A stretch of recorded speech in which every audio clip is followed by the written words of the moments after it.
அனைவருக்கும் மாலை வணக்கம்.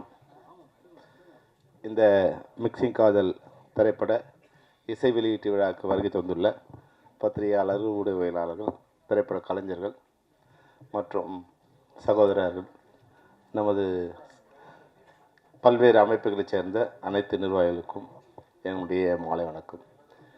இந்த விழா சிறப்பாக நடக்க வேண்டும். நண்பர் இஸ்மாயில் எனக்கு மிக நெருங்கிய நண்பர். அவர் சொன்னார், இன்றைக்கி நீங்கள் இந்த விழாவுக்கு வரணும்.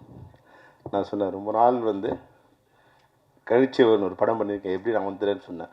அப்புறம் கடைசியாக சொன்னார், இன்றைக்கி விழா வச்சிருக்கேன்னு 2 நாள் முன்னாடி சொன்னார். பரவாயில்லப்பா வந்துடுறேன்னு. ஆக்சுவலாக உண்மையாகவே இன்றைக்கி ஒரு வேலண்டைன்ஸ் டே. நாங்கள் லவ் பண்ணி கல்யாணம் பண்ணி டின்னருக்கு ஒய்ஃபை கூப்பிட்டு போகிறேன்னு சொல்லியிருந்தேன். அதுக்காக அவங்க ஊர்லேருந்து வேறு அவங்க வந்திருக்காங்க. நான் சொன்னேன், உன்னோட மிக்சிங் காதல் பண்ணி எங்கால் பிரேக் பண்ணிடாதரா, என்னை சீக்கிரம் கொஞ்சம் அமுச்சு விட்ரு அப்படின்னு சொன்னேன். 6:30 மணிக்கு வாங்கண்ணே, நீங்கள் 7 மணிக்கு போங்கண்ணேண்ணா. சரி ஓகே. நான் 6:30 மணிக்கு ஷார்ப்பாக வந்தேன். 7:30 மணி வரைக்கும் உள்ளே கூப்பிட்ற மாதிரியே இல்லை. பரவாயில்ல.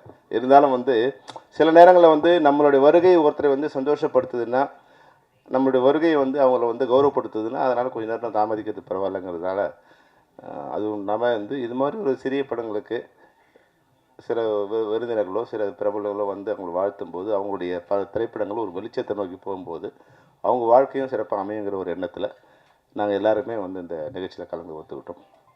உண்மையாக மியூசிக் டைரக்டர்ஸ்க்கு ஒரு வாழ்த்துக்கள். நல்லா இருந்தது. சேலத்து மாம்பழமேன்னு கேட்கும்போது அதை ஒரு ஓப்பனிங் நல்ல கேட்சி வேர்ட்ஸ் போட்டு அதை சிறப்பாகவும் பண்ணியிருக்காங்க.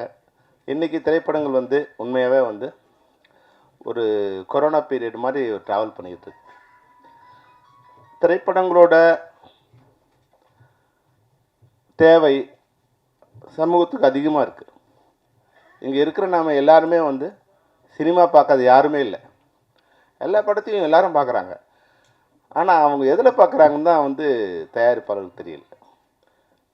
பல்வேறு வகையில் அதுக்கான வருமானங்கள் திரைப்படத்துறைக்கு வந்துக்கிட்டே இருக்குது. ஆனால் அந்த தயாரிப்பாளருக்கு மட்டும் அதனுடைய வருமானம் சேராத ஒரு வழிவகையாக அந்த திரைப்படத்துறை இருக்குது. காலையில் நான் ஒரு இன்டர்வியூ கொடுக்கும்போது சொல்லியிருந்தேன், நம்ம ஒரு வருடத்துக்கு ஒரு 3000 கோடி ரூபாய் நம்மளுடைய ஆண்டு வருமானம் திரைப்படத்துறை மூலமாக வருமானம் வந்துட்டு. அப்போ 3000 கோடி அப்படி சொல்லும்போது ஒரு ஜிஎஸ்டின்னு பார்த்தா ஒரு 540 கோடி ரூபா திரைப்படத்துறை மூலமாக மத்திய மாநில அரசுக்கு போய் சேருது. 18% டேக்ஸ்னு வரும்போது, 8% லோக்கல் பாடின்னு வரும்போது ஒரு 100 கோடி ரூபாய் மாநில அரசுக்கு போய் சேருது. அப்போ இவ்வளோ பெரிய ஒரு இண்டஸ்ட்ரி இது வெறும் ஜிஎஸ்டி ப்ளஸ் லோக்கல் டேக்ஸ். இது இல்லாமல் வருமான வரிகள் மூலம் அது ஒரு 400-500 கோடி ரூபாய்க்கு வந்துட்டு ஒரு ஏறக்குறைய ஒரு 1000 கோடி ரூபாய் வருமான வரியாக செலுத்தி கொண்டிருக்க ஒரு துறை ஒரு ஸ்ட்ரக்சர் இல்லாத ஒரு பாடியாக இயங்கிக்கிட்டு இருக்கு. அதனால் இப்போ என்னென்னா, இந்த படம் நல்ல படம். அந்த படத்தை திரைப்படத்துறை தேட்டரில் பார்க்கலாம்னா எந்த ஷோ எந்த நேரத்தில் ஓடுதுன்னு ஆடியன்ஸ் தெரியாது. இதுக்கு ஒரு புலன் விசாரணை பண்ண வேண்டியதாக இருக்குது. என்னோடய படம் இப்போ ஒரு பிளாசாவில் ஓடுது. நான் சொல்கிறது, சார் என் படம் பிளாசா ஓடுது, நீங்கள் பாருங்கள் அப்படின்னு சொல்கிறது. எந்த ஸ்க்ரீன்ப்பா? Screen number 5.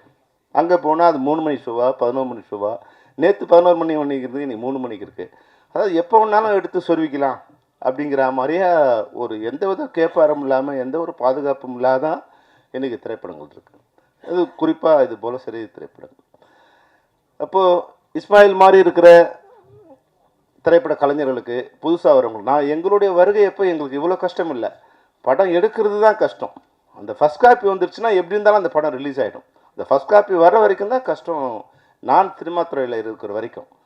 ஆனால் இப்போ என்னென்னா, ஃபஸ்ட் காப்பி எடுக்கிறது விஷயம் இல்லை, அந்த படத்தை ஆடியன்ஸை கொண்டு சேர்க்கறது தான் மிகப்பெரிய சிரமமாக இருக்குது. இந்த நிகழ்வுக்கு என்ன ஒரு வரவழைச்சதுக்கு காரணம் இஸ்மாயில் தான். இஸ்மாயில் என்னுடைய நெருங்கிய நண்பர், அற்புதமான மனிதர். அவருடைய ஒரு விஷயத்தை நம்ம இங்கே பிரதிபலிச்சுது. ஒரு ஆடியோ ஃபங்க்ஷனில் டைரக்டர்னா தலைமையில சுமையை தூக்கிட்டு அங்கே டென்ஷன், அவனுக்கத்தை இவனுக்கத்தை, அதே ரெடி ஆச்சா இது ரெடி ஆச்சான்னு கற்றுக்கு எந்த விதமான அலுப்பும் எந்த விதமான சலசலப்பும் இல்லாமல் அமைதியாக அங்கே உட்காந்துட்டு இருக்கார் பாருங்க. அதான் இஸ்மாயில். அதான் இஸ்மாயில். அந்த இஸ்மாயில் என்ன அவருக்கு இந்த படத்துல ஒரு அற்புதம்னா, அவருக்கு அமைந்த டெக்னீஷியன் தி பெஸ்ட் டெக்னீஷியன். எல்லாருமே நாட் ஒன்லி த டெக்னீஷியன் சொல்ல, ஆர்டிஸ்ட்ல இருந்து கதாநாயகன் support artist and music directors and DOP எல்லாருமே அவருக்கு வந்து ரொம்ப நெருக்கமாக அமைஞ்சது.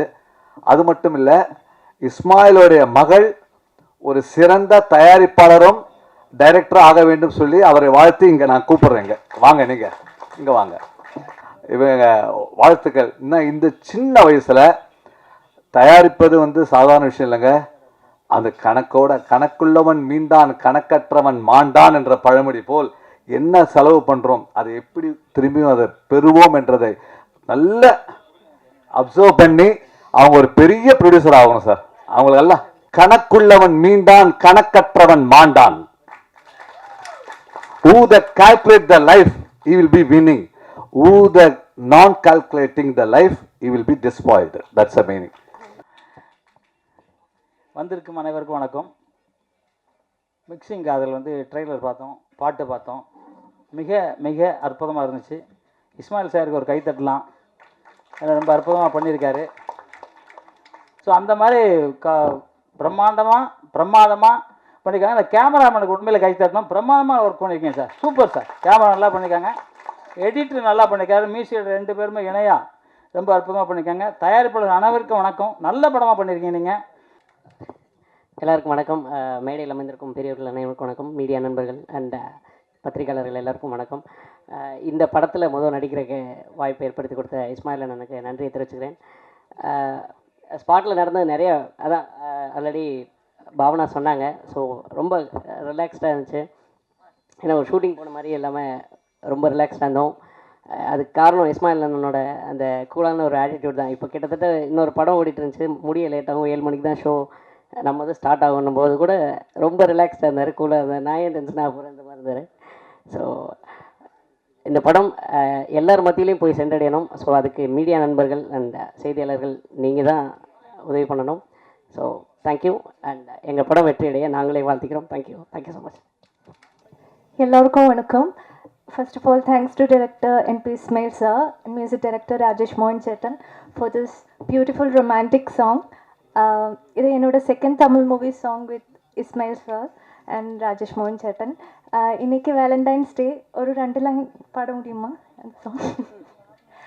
காதலாயின் காதலே உன்மேல் எனக்கு காதலே, தனிமையில் தவிக்கிறேன், உன் நினைவில் என்னை மறக்கிறேன், கதக்குழல் இந்த இடையறிய கரண்டு போவேன் உன்மடியில், என் இதயத்தை திருடையதை நடா, என் கனவிலும் நினைவிலும் நீயடா, காதலா காதலா. எல்லாருக்கும் வணக்கம். இங்கே இருக்கிற விஐபி மீடியா பத்திரிக்கை எல்லாருக்கும் வணக்கம். நான் வந்து மெயின் கன்னடா ஆர்டிஸ்ட். என் பேர் சம்ஹிதா வின்யா. இதுவரையிலையும் ஒரு 15 படம் பண்ணேன். ஸோ அதில் 8 ரிலீஸ் ஆகிடுச்சு கன்னடாவில். ஹீரோயினாக பண்ணிட்டு இருக்கிறேன். பேசிக்கலி மாடல், இப்போது சூப்பர் மாடல்ன்ட்டு பேர் இருக்குது மாடலிங்கில். அண்ட் 72, 75 ஃபேஷன் ஷோஸில், இன்டர்நேஷ்னல் நேஷ்னல் ஷோஸில் ஷோ ஸ்டாப்பராக ஒர்க் பண்ணிட்டு இருக்கிறேன் with designer forever Naveenkumar. And Met Gala கூட ரெப்ரசென்ட் பண்ணிட்டு இருக்கிறேன். இது என்னோட சின்ன இன்ட்ரொடக்ஷன். அண்ட் இந்த தமிழ் மூவி இது என்னோட முதல் மூவி, மிக்சிங் காதல். நான் இன்னைக்கு இங்கே நின்று பேசோன்ட்டு இருக்கிறேன்னா அதுக்கு ரீசன்னே இஸ்மாயில் சார் தான். ரொம்ப தேங்க்யூ சார். எல்லா ஆர்டிஸ்ட்டுக்கும் ஒரு தமிழ் மூவி பண்ணணுன்ட்டு ஆசை இருக்கும். ஸோ எனக்கு ரொம்ப ஆசை இருந்துச்சு தமிழில் என்ட்ரி ஆகணுன்ட்டு. ஸோ ஒரு நல்ல காதல் என்ற ஒரு மூவியில் தமிழ் ரசிகர்களுக்கு என்னை இன்ட்ரடியூஸ் பண்ணி கொடுத்துட்டு இருக்கிறீங்க. Thank you sir, thank you so much. இஸ்மாயில்கிட்ட ஒரு விஷயம் எல்லாருமே கேட்பாங்க பொதுவாகவே, என்ன இது இந்த மனுஷன் டக்கு டக்கு டக்குன்னு படங்கள் பண்ணுறாரு அப்படின்ட்டு. ஒரே ஒரு விஷயந்தான் நான் சொல்கிறேன்டா, என்னுடைய க்ளோஸ் ஃப்ரெண்ட், என்ன தான் டென்ஷன் வந்தாலும், எவ்வளோதான் மன அழுத்தங்கள் வந்தாலும் சிரிச்சுட்டே இருப்பார், கடந்து போவார். இது எப்படி பண்ணுறாருன்றே எனக்கு இன்னும் புரியல இஸ்மாயில். அனைவருக்கும் வணக்கம். என் பேர் சிண்டோ. ஐம் சாரி, நான் கேரளாவிலிருந்து வருதேன். ஸோ அதனால் மலையாளம் தான் ஃபஸ்ட்டு வரும். ஸோ தமிழ் தெரியும். ஏதாவது தப்பாக பேசினேன்னா, கிராமட்டிக்கல் மிஸ்டேக் ஏதாவது வந்து ரெஸ்பெக்ட்ஃபுல்லாக இருக்கலைன்னா மன்னிச்சுக்கோங்க. ஃபர்ஸ்ட் ஆஃப் ஆல் எனக்கு தேங்க்ஸ் சொல்கிறது இஸ்மாயில் சார் தான். என்ன மாதிரி ஒரு நியூ ஃபேஸ்னு தமிழ் இண்டஸ்ட்ரிக்கு ஹீரோயாக இன்ட்ரடியூஸ் பண்ணதுக்கு ரொம்ப தேங்க்யூ சார். அப்புறம் producer sir, Mahalingam sir, Kannan sir, அவருக்கும் ரொம்ப நன்றி. என்னென்னா இஸ்மாயில் சார் சொல்லும்போதே இவன் வேண்டாம் வேறு ஆளை வச்சுருக்கலாம் அவர் சொல்லலை. ஸோ அவருக்கும் நன்றி. அப்புறம் Arumugam sir, Sathyamoorthy sir, costume Vishnu, cameraman sir, Diana master, எல்லாருக்கும் நன்றி சொல்லிக்கிறேன். வணக்கம். தேங்க்யூ. எல்லாருக்கும் வணக்கம். First of all I would like to thanks to all. நல்லபடி வந்திருக்கு, படம் எல்லாம் நல்லபடி வந்திருக்கு. எல்லோரும் சப்போர்ட் பண்ணி ஆசீர்வாதம் பண்ணுங்கள். நன்றி, வணக்கம். எல்லாருக்கும் வணக்கங்க. இது மாதிரி சிறிய படங்கள் நல்லா ஓடணும்.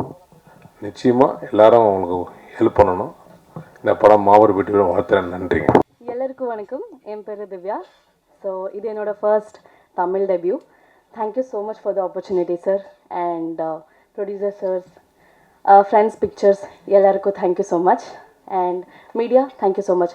ப்ளீஸ் தயவு செஞ்சு எல்லாரும் இந்த படம் பாருங்கள். ஸோ சப்போர்ட் பண்ணுங்கள். Thank you so much. இந்த படம் வந்து வெற்றி அடையணும். இந்த இசையமைப்பாளர்கள் அவர் தான் இந்த விழாவுடைய நாயகர்கள். அவர்களுக்கு என்னுடைய வாழ்த்துக்களை தெரிவிச்சுக்கிறேன். இந்த படத்தின் இயக்குனர் அருமை நண்பர் இஸ்மாயில், அவர் எப்பவும் சிரிச்ச மூஞ்சியாகவே இருப்பார் அப்படின்னு சொல்கிறாங்க. அவர் பேர்லேயே ஸ்மைல்னு இருக்குது, அதனால தான் எப்போவுமே சிரிச்ச மூஞ்சியாக இருக்கார். இந்த படம் ஆடியோ ரிலீஸ் வரையும் பார்த்தீங்கன்னா, படம் எடுக்கிறதுலேருந்து ஆடியோ ரிலீஸ் வரையும் ஒரு வேலை போகிறது ஏதோ கஷ்டப்பட்டாலும் கரெக்டாக முடிச்சுருவாங்க. ஆனால் இதுக்கப்புறம் செய்ய வேண்டிய வேலைகள் தான் மிகவும் ரொம்ப கஷ்டப்பட வேலையாக இருக்கும். இதுக்கான அமைப்புகள் நிறையா இருக்குது, சங்கங்கள் இருக்குது. அந்த சங்கத்தில் உள்ளவங்க எல்லாருமே சேர்ந்து இந்த சின்ன படங்கள் ஓடுறதுக்கு என்ன செய்யணும், அரசாங்கத்தை முறையிட்டு அதற்கான வழிமுறைகளை செஞ்சு கொடுத்தா நிறைய சின்ன படங்கள் வரும். அனைவருக்கும் வணக்கம். இஸ்மாயிலுடைய 10வது படம்னு கேள்விப்பட்டேன். ரொம்ப சந்தோஷமாக இருக்குது. நடித்த ஒட்டுமொத்த ஆர்டிஸ்ட் நியூ ஃபேஸை இன்ட்ரடியூஸ் பண்ணியிருக்காரு. எல்லாருக்கும் கங்க்ராச்சுலேஷன்ஸ். ஈவன் மியூசிக் டைரக்டர் புதுசாக பண்ணியிருக்காங்க 2 பேர் சேர்ந்து. அவங்களுடைய மியூசிக்கு நல்லா இருக்குது. கேமராமேன் புதுசாக இன்ட்ரடியூஸ் பண்ணியிருக்கார் தமிழில். இன்ஷா அல்லாஹ் அனைவருக்கும் என்னுடைய வாழ்த்துக்கள். நன்றி, வணக்கம். எல்லாருக்கும் வணக்கம். நான் இந்த படத்தில் 2 சாங் பண்ணியிருக்கேன். நான் டான்ஸ் மாஸ்டர் ஆகி 1 year ஆகுது. இதான் என்னோடய ஃபஸ்ட்டு ஆடியோ லான்ச். அது சொல்கிறதுக்கு எனக்கு ரொம்ப சந்தோஷமாக இருக்குது. இஸ்மாயில் சார் எனக்கு கொடுத்த அந்த சான்ஸுக்கு ரொம்ப சந்தோஷம். இந்த படத்தினுடைய டெக்னீஷியன்ஸை தான் நான் சொல்லணும். ஏன்னா சொன்னால் இங்கே வந்தவங்க எல்லோரும் வந்துட்டீங்க. நம்பர் 1 சொல்லணுன்னா சாதிக்கா கேமராமேனு. நான் என்ன கேட்டனோ, என்ன சொன்னனோ, என்ன கொடுத்தனோ அதுக்கு தான் அவுட்புட் எடுத்திருந்தாங்க. நம்ம பிரம்மாண்டமான செட்டப்போ அப்படி இப்படியே ஒன்றும் இல்லை. எங்கிட்ட இருக்க செட்டப் என்ன இருக்கோ அந்த செட்டப்புக்கு சொன்ன டயத்தில் இருப்பாங்க. அதே மாதிரி மியூசிக் டைரக்டருக்கு ராஜேஷ் மோகனும் கோனேஸ்வரன் சாரும் எனக்கு என்ன தேவையோ அதையும் தந்திருக்காங்க. ஆர்டிஸ்டில் சொல்லணும்னு சொன்னால் சிண்டோ, பாவனா, பிரியங்கா, திவ்யா, சங்கர், சம்ஹிதா, வின்யா எல்லாருமே நீங்கள் புது ஆளுன்னு நினச்சிக்கிட்டீங்கன்னு நினைக்கிறேன். யாருமே புது ஆட்கள் கிடையாது. இவங்க எல்லாருமே படம் பண்ணவங்க கன்னடத்தில். நமக்கு புது ஆள், அவ்வளோதான். நான் எப்பவுமே என்ன சொல்லணும்னு சொன்னால், சினிமா எப்பவும் நல்லா தாங்க இருக்குது. நம்ம கரெக்டான பட்ஜெட்டில் கரெக்டான நேரத்தில் படத்தை பண்ணி கரெக்டாக ரிலீஸ் பண்ணிட்டேன்னு சொன்னால் சினிமா தப்பு பண்ணாது. நான் 10 கிலோ வெயிட் தூக்க முடியும் அப்படின்னு நினச்சிட்டேன்னு வச்சுக்கோங்க. நான் 10 கிலோவுக்கு மேலே 11 கிலோ தூக்குவேன் அப்படின்னு சொல்லி 2 கிலோ எக்ஸ்ட்ரா ஏற்றி வச்சேன்னு வச்சுக்கோங்க. அந்த 12 கிலோ வேஸ்ட்டாக போயிருங்க. அதை புரிஞ்சுக்கிறோம் நம்ம. என்னால் 10 கிலோ தூக்க முடியும்னு சொன்னால் 9 கிலோ தூக்கிட்டு போங்க. அப்போ கரெக்டாக சேர்க்க வேண்டிய இடத்துல சேர்த்துருவோம். என்னுடைய பட்ஜெட் படங்கள் எல்லாம் அப்படித்தான். அதனால தான் கண்டினியூவாக படம் பண்ணிக்கிட்டு இருக்கிறேன். அப்போ இந்த சினிமாவை தான் நம்முடைய உயிர். சினிமாவை விட்டு 1 கோடி ரூபா தரேன் ஏதாவது ஒரு வேலைக்கு வாங்க சொன்னால் நான் போக மாட்டேங்க. சினிமாவை விட்டு 1 கோடி ரூபா மாத வேலைக்கு சம்பளம் தரேன்னு சொன்னால் கூட போக முடியாது என்னால். அப்போ சினிமா நம்முடைய உயிராக நேசிக்கின்ற சினிமா ஒருபோதும் நம்மளை கைவிடுவதில்லை. அதான் என்னுடைய ஒரு சுருக்கமான விஷயம்.